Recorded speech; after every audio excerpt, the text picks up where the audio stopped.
Hello everybody, and welcome back to OMB Reviews. I am the critic who is a cynic. Hope you're doing well, and today I'll be doing a box office forecast video for this coming weekend. We have new movies like Free Guy coming out, and we also have the second weekend drop-off of The Suicide Squad to talk about, and I can just say right now it is not looking very good for that film. But before I go any further, please make sure that you smash that like button, light up that fire button if you're watching on Odyssey, and also make sure that you are subscribed to the channel with that bell notification turned on. That way you know every time a new video or live stream goes live onto the channel.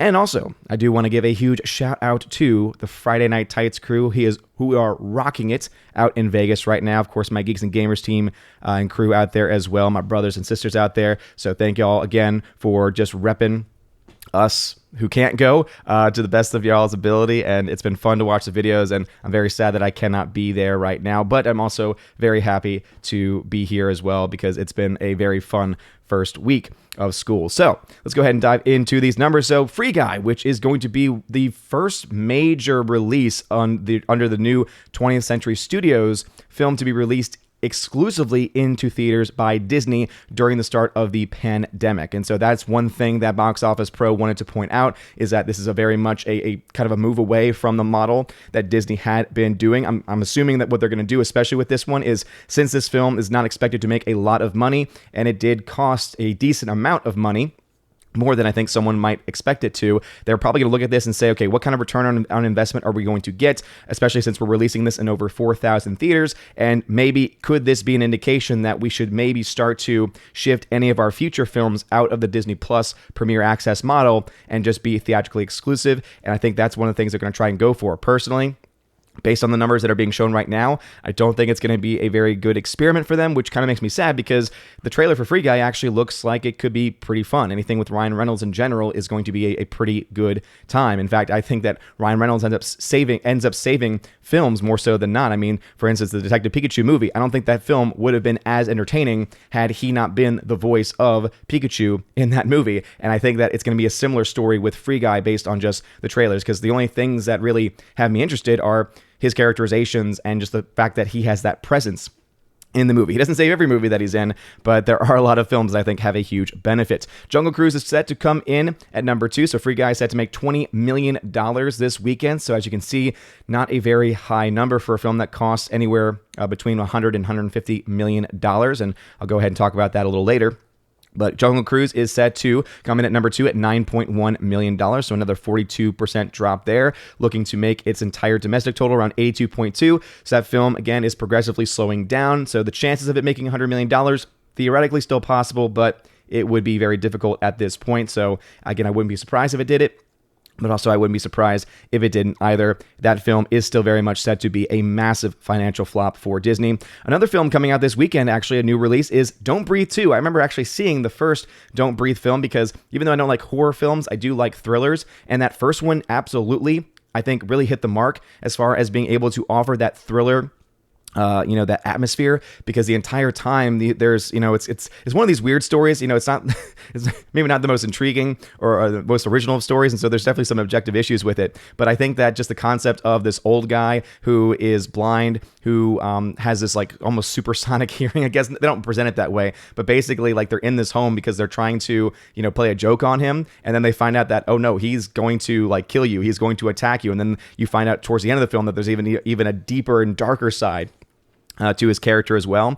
I just think it's incredibly interesting how they were able to be having such a financial success with that first film that they're actually even making a sequel. So again, I think that's kind of interesting to see. I probably won't see it because I typically don't like when you can tell a studio is like, ooh, we captured lightning in a bottle, let's do the same exact thing, and maybe not even push forward the story at all, but just try and recapture the same moments. It's like, nah, if you have a great idea, awesome, come up with new great ideas. Don't just try to hit us over the head with the same idea over and over again. But if you like the first one, hey, maybe that could be a film that you might be interested in watching from Sony. And again, that is expected to make $8.2 million or so, which is, again, not too bad for a smaller film like this, but since the production budget has not yet been revealed, at least in any official capacity, it's expected to have cost around, a little under $50 million or so. We can expect that this movie might potentially end up being a flop just because of the nature of the box office right now, but Again, it might be a little too early to tell, especially since we don't have any idea of what it will make internationally this weekend either, and I'll break that down on Sunday when we actually get some estimates. Another film coming out this weekend is Respect,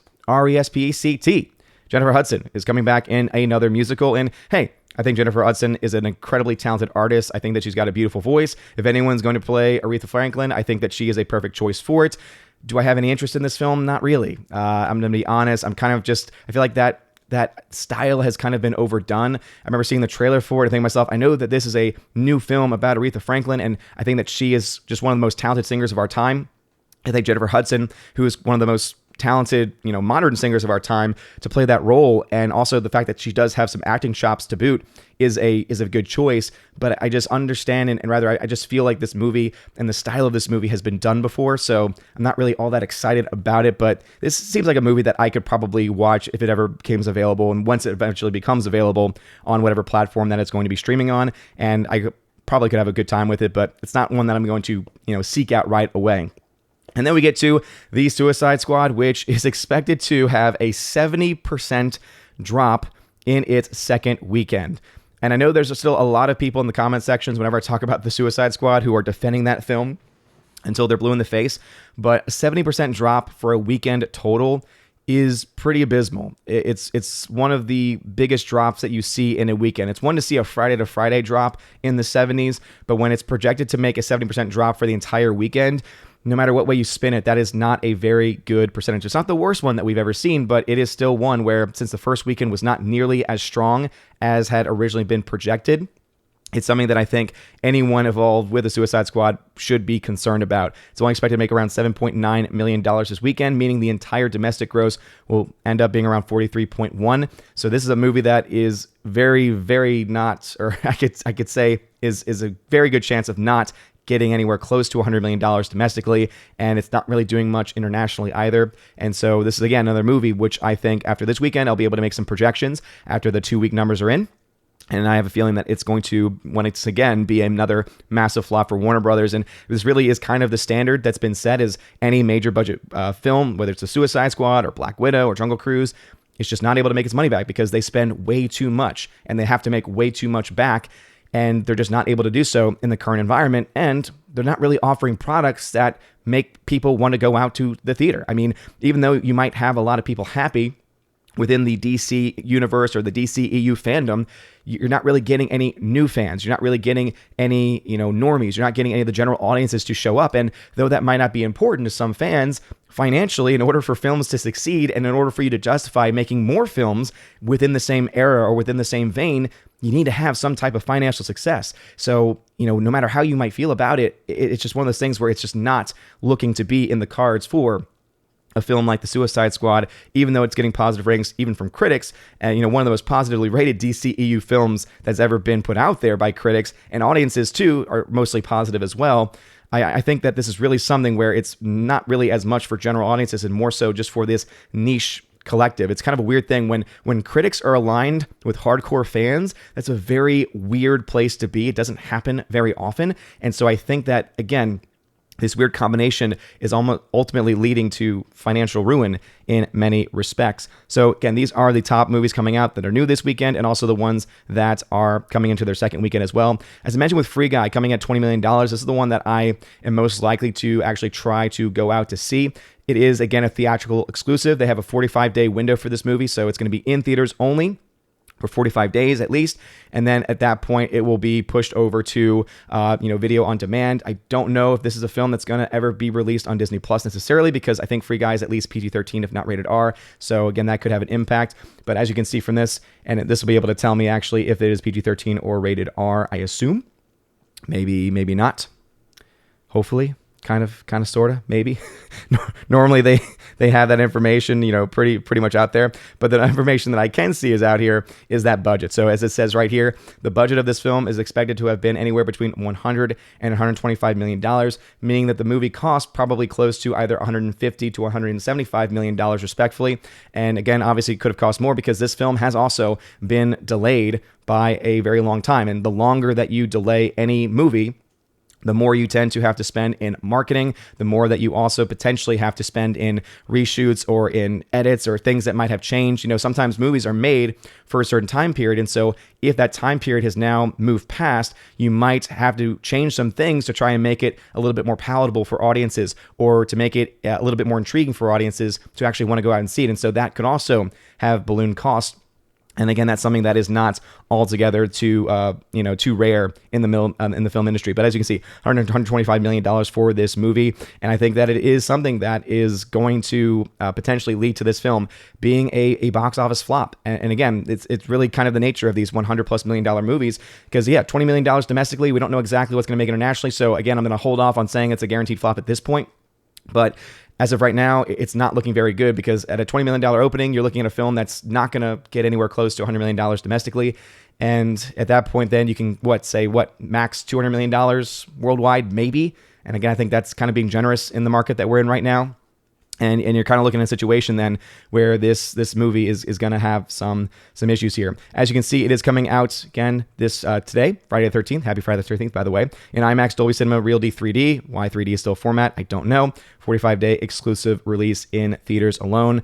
And again, it says here it's predicted to make 15 to 18 million. So again, $20 million is currently the estimate. So you could probably expect it to make, because these estimates have been off by a little bit at the very least, probably even less, maybe more. Maybe Ryan Reynolds will be enough to be able to drive some people out to the theater. But again, it's getting some decent reviews from critics and from audiences who have seen it early. But it is, again, just going to be a movie that is just coming out in a very, very tough spot as far as the overall market is concerned. And then the movie Respect costs around $55 million. And so once again, that's a movie where coming in at $8 million domestically, it's going to be in a tough spot, even at $55 million, to make its money back, because there have been some movies that have made their money back, and typically they're films that have not only been able to bring people out to the theaters because of exclusivity, but also because they've been able to kind of, capture the minds and hearts of people. You look to films like A Quiet Place Part 2, you look to films like Nobody, they were able to get good word of mouth and also cost enough where they were able to make their money back